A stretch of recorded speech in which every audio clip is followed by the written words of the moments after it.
Here we go, doing another cantaloupe cavity test.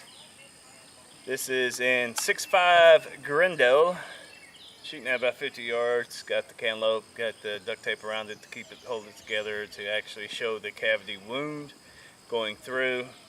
And here we are, 6.5 Grendel, shooting through a Bear Creek, upper, I do believe. And like I said, putting the rounds down range.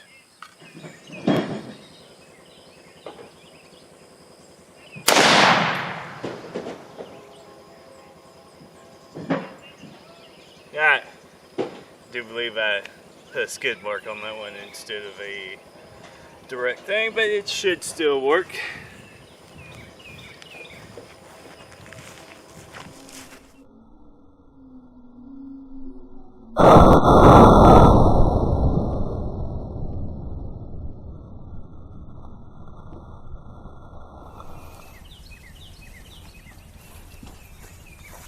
Alright, you definitely put a skid mark across it.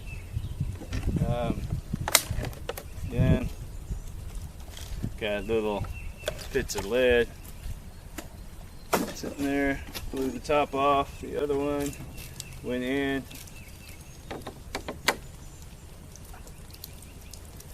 In and out.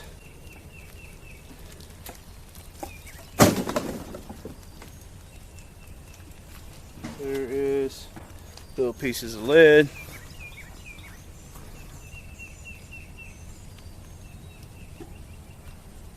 So it's left, 6.5 Grendel.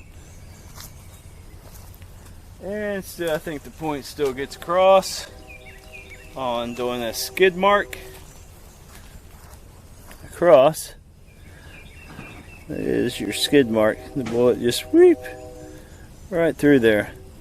And it still managed to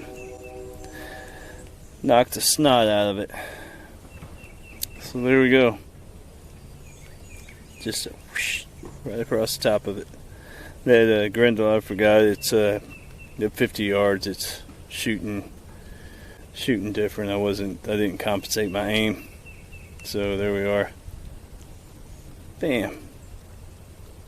And there you go. Not too bad. 6.5 Grendel. Still stopping where it should be stopping.